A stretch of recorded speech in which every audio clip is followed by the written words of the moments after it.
सब उसी समय के हैं। नहीं लगा सकते। भ्रष्टाचार है घोषणा के अनुरूप नेता प्रतिपक्ष जी बिना लाठी का आए हैं। वो भूपेश बघेल जी की लाठी माओवादी नहीं है। फिर भाई भाई रिश्तेदार, साली भी पास में बैठी है, जीजा भी बैठा है। माननीय अध्यक्ष महोदय, घोषणा के अनुरूप नेता प्रतिपक्ष जी बिना लाठी का आए हैं। वो इस बार मैं लाठी लेके विधानसभा जाऊंगा बोले थे। कबीर है, लाठी है, दिखता नहीं है वो। तो कहाँ है? आप तो घोषणा किए थे। वो कहाँ है आपकी लाठी? पंक्ति सुना दीजिए लाठी महंत जी, वो पंक्ति सुना दीजिए, समझ में आ जाएगा। कबीर की लाठी कबीरा खड़ा बाजार में। चलिए। कबीरा खड़ा बाजार में लिए लुकाठी हाथ, जो घर जा रहे आपनो चले हमारे। ये जवाब आ गया है। आप कबीर दास पढ़ते रहोगे और भूपेश बघेल जी की लाठी माओवादी नहीं है। फिर एका लाठी ऐसा तब भीतरे भी भरभरात रहती है। लाठी इनके लिए जरूरत है लगता है। लाठी वाले पाछू में बैठे। आज श्रावण मास का प्रथम सोमवार है। आपको इस सदन की ओर से प्रदेशवासियों को श्रावण मास की हार्दिक शुभकामना। आप सभी को बहुत बहुत बधाई, शुभकामना। प्रश्नकाल क्रमांक 1, राजेश मूड़त जी। सम्मानीय अध्यक्ष महोदय, सावन मास के प्रथम सोमवार और इस सत्र के पहले प्रश्न में आपका स्नेह, प्यार और सहयोग मिले। मैंने माननीय मंत्री जी से पूछा और मंत्री जी ने जो उत्तर दिया है माननीय अध्यक्ष महोदय, यह सामान्यतः एक विभाग की प्रक्रिया समझ में आती है। आप प्रश्न को भी पढ़ लें और प्रश्न के उत्तर को पढ़ लें। मैंने स्पष्ट पूछा है माननीय अध्यक्ष महोदय कि राजस्व मंत्री महोदय ये बताने की कृपा करें, क्या आपके यहाँ पर राजस्व निरीक्षक की परीक्षा हुई क्या?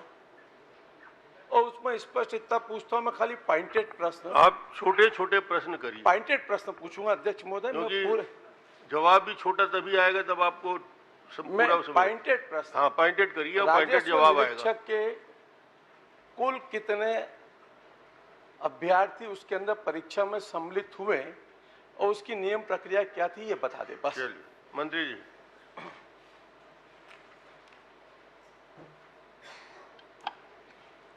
माननीय अध्यक्ष महोदय, हमारे वरिष्ठ विधायक और पूर्व मंत्री माननीय राजेश मूड़त जी गंभीर हैं इस विषय पे और चिंता है, और उनकी चिंता जो है सही है, क्योंकि गंभीर आपको होना है। भर्ती होने से राजस्व विभाग को अमले मिल जाएंगे और काम में सहूलियत होगी। मैं बताना चाहूँगा माननीय अध्यक्ष महोदय कि ये जो परीक्षा की प्रक्रिया है, चुनाव से, विधानसभा चुनाव से ठीक 2-3 महीने की शुरुआत हुई इनकी, और इनका परिणाम फरवरी 2024 में आया। और परीक्षा परिणाम आने के बाद फिर में शिकायतों का दौर चला कि इसमें परीक्षा में अनियमितता हुई है, गलत तरीके से परीक्षा ली गई है। और उनके शिकायत के आधार पर हमने सामान्य प्रशासन विभाग को लिख करके 5 सदस्य बनाई और सदस्य ने जांच किया। तो जांच में वाकई में पाया गया कि इसमें कुछ अनियमितता हुई है। भाई भाई एक जगह बैठे हैं या अलग अलग जो अपने रिश्तेदार हैं वो बैठे हैं। शिकायतकर्ता ने ये भी मांगा कि जो बातचीत हुई है उनका व्हाट्सएप कॉल डिटेल और उन जो चैटिंग किए हैं उन सब का सामान्य प्रशासन विभाग कमेटी ने तय किया कि इतना गहराई तक हमारा विभाग जो है जांच करने में सक्षम नहीं है, इसलिए गृह विभाग को पत्र लिखें। तो गृह विभाग ने अपने पत्र में लिखा कि विभाग सक्षम है, वो एफआईआर करे और जांच कराए। चूँकि यहाँ निचले स्तर तक पहुँचना, कॉल डिटेल निकालना, व्हाट्सएप ग्रुप का मैसेज का, मोबाइल का लोकेशन, ये संभव नहीं था, इसलिए फिर से इनको ईओडब्ल्यू को दिए हैं। और ईओडब्ल्यू जो है जांच प्रारंभ कर दिया है। हमारे विभाग से एक 40 बिंदुओं में जानकारी मांगे हैं और किन किन अधिकारियों से पूछताछ करना है उनकी भी अनुमति लिए हैं, उनको अनुमति दिया गया है। हमारी मंशा किसी को बचाना नहीं है। छत्तीसगढ़ सरकार माननीय विष्णुदेव साय जी के नेतृत्व में जितने भी इस तरह के लोग हैं उनको बख्शे नहीं जाएंगे। पीएससी में जिस तरह से जांच हुई, गहराई तक गया, हम तो चाहते हैं माननीय अध्यक्ष महोदय कि इस परीक्षा में जो गड़बड़ी किए हैं वास्तविक दोषी तक पहुंचे और उन पर कार्रवाई हो। ये हमारी स्पष्ट मंशा है, किसी को बचाना नहीं है। और ईओडब्ल्यू वहाँ तक पहुँचेगी जैसे भारतमाला में जो हुआ, ईओडब्ल्यू को सौंपे तो निचले तक जांच कर रही है और एक एक करके सब दोषी व्यक्ति आ रहे हैं। उसी तरह से हम चाहते हैं कि ईओडब्ल्यू इसमें जांच करके दोषी व्यक्ति के ऊपर चिन्हांकित करे और कार्रवाई करे। माननीय अध्यक्ष महोदय, जिस समय चुनाव की प्रक्रिया चल रही थी और मंत्री जी को तो विभाग में आए 9 दिन ही हुए थे और परीक्षा संपन्न कर दी। मैं उस विषय पे भी नहीं जाना चाहता। डिपार्टमेंट ने एक कमेटी बनाई अलग अलग विभागों के 5 अधिकारियों की और वो अधिकारी ने पूरी रिपोर्ट दी। ये रिपोर्ट मेरे पास है अध्यक्ष महोदय, बहुत लंबी रिपोर्ट है। अगर आप कहें तो मैं के कुछ पॉइंटों का मैं उल्लेख करना चाहता हूं जो रिपोर्ट के अंदर कॉमन दिया है। जो प्रश्न उद्भूत होता है उससे प्रश्न यही है अध्यक्ष महोदय कि जब ये रिपोर्ट के अंदर स्पष्ट आ गया कि विभाग के अंदर कुछ लोगों ने त्रुटियां की है परीक्षा में, भाई भाई रिश्तेदार आपस में बैठ करके पीएससी की परीक्षा टाइप, उनका रोल नंबर लगा हुआ, साली भी पास में बैठी है, जीजा भी बैठा है, उनकी धर्मपत्नी भी बैठी, तीनों एक टेबल में बैठ करके लिख रहे एक साथ। और बारकोड वाली जो कॉपी होती है अध्यक्ष महोदय, उसके अंदर किसी प्रकार का उल्लेख या लेख नहीं हो सकता अलग से, उसमें फोन नंबर लिखे, अपना मोबाइल नंबर। और ये रिपोर्ट में स्पष्ट कहा है कि यह सब गलत है, अनियमितता पाई गई। तो क्या विभाग ने आने के बाद विभाग ने उनके खिलाफ में कार्रवाई क्यों नहीं की? सीधा प्रश्न मेरा कि जब आपके संज्ञान में आ गए तो कमेटी ने आपको रिपोर्ट दे दी, आपने 5 उच्च स्तरीय अधिकारी, माननीय अध्यक्ष महोदय कोई छोटे मोटे अधिकारी नहीं है, जो कमेटी के अंदर जो थे, मैं आपके संज्ञान में लाना चाहता हूं। केडी कुंजाम, विशेष सचिव छत्तीसगढ़ शासन खाद्य नागरिक आपूर्ति विभाग। फरिया आलम सिद्दीकी, उप सचिव छत्तीसगढ़ शासन स्कूल शिक्षा विभाग। अजय त्रिपाठी, उप सचिव छत्तीसगढ़ शासन सामान्य प्रशासन विभाग। अरुण नहीं, अजय त्रिपाठी। श्रीमती अंशिका ऋषि पांडे, उप सचिव छत्तीसगढ़ सामान्य प्रशासन विभाग। राकेश साहू, अवर सचिव छत्तीसगढ़ शासन कौशल विकास तकनीकी शिक्षा और रोजगार विभाग। जब ये शासन स्तर के सचिव स्तर के अधिकारियों ने ये पूरी रिपोर्ट आपको सबमिट कर दी और आपने रिपोर्ट को संज्ञान में लेने के बाद में भी डिपार्टमेंटली कोई कार्रवाई नहीं की, और ये लोग जब लगातार इसकी शिकायतें करते रहे और आपने गृह विभाग को भेजा, और गृह विभाग ने स्वीकार किया, गृह विभाग ने आपको कहा कि विभाग सक्षम है कार्रवाई करने के लिए, उसके बाद में विभाग कार्रवाई ना करके आपने ईओडब्ल्यू को जो आपने भेजा है उसमें कितने बिंदु हैं, वो कब भेजा है और उसमें क्या शर्तें हैं, और किसकी जांच करने के लिए भेजा, जरा उसका उल्लेख क्लियर कर दे। माननीय अध्यक्ष महोदय, जो कमेटी जांच की है उन्होंने अंतिम निष्कर्ष में ये लिखा है कि शिकायत के संबंध में शिकायतकर्ता द्वारा प्रस्तुत किए गए दस्तावेज तथा विभाग द्वारा प्रस्तुत टीप एवं आनुषंगिक दस्तावेजों का परीक्षण एवं परिशीलन उपरांत समिति द्वारा यह निष्कर्षित किया जाता है कि शिकायतकर्ताओं द्वारा प्रस्तुत दस्तावेज साक्ष्य की श्रेणी में नहीं आता है।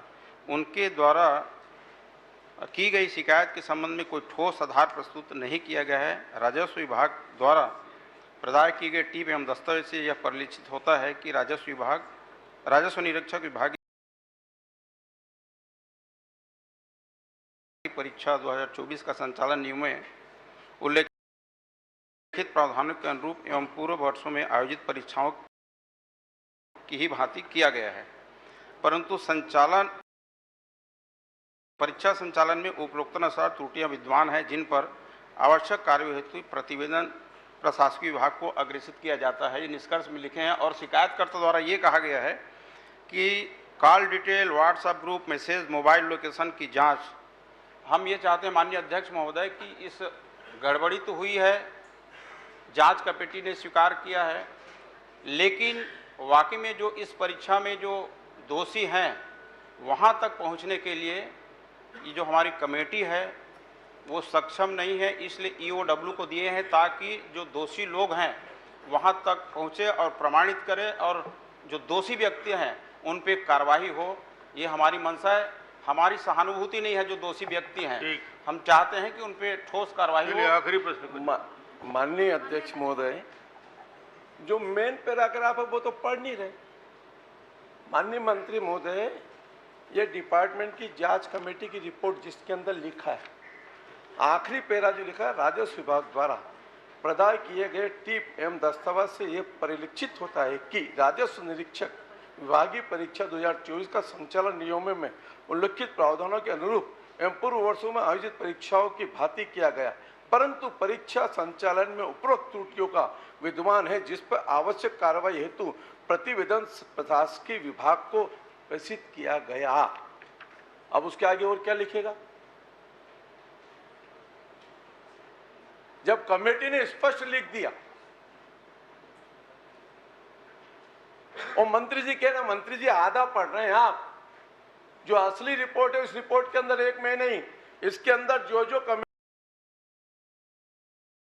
के हैं आप कहे तो इस कमेटी की रिपोर्ट में पटल पे रख देता हूं। और उसके बाद में जब अधिकारी दोषी हैं पूर्व और जिन लोगों ने मिलकर के ये संरचना रची, उसके बाद में ये आपके कार्यकाल का नहीं है, पूर्व सरकार का है, और वही लोगों के कारण ये सब हो रहा है प्रदेश के अंदर। ये पीएससी घोटाला, पटवारी घोटाला, ये सब उसी समय के हैं। मैं जब आपने पीडब्ल्यूडी घोटाला हुआ कल परीक्षा में, क्या उसका भी बता दो। जितना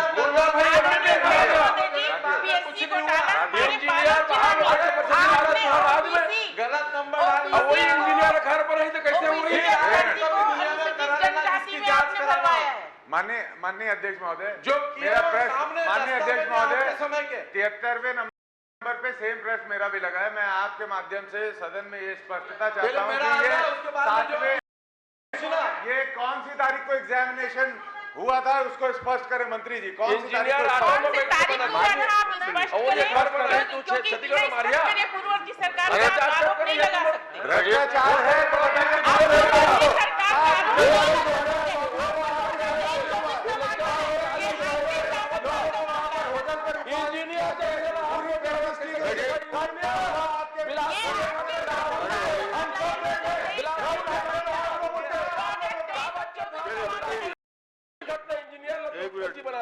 जो बोलना है मंत्री जी को बोलने दी। माननीय अध्यक्ष महोदय, मैं माननीय सदस्य को आश्वस्त करता हूं कि जिस परीक्षा में जो भी गड़बड़ी हुई है, जो दोषी हैं उस पर ठोस कार्रवाई होगी, किसी को बख्शा नहीं जाएगा। चलिए,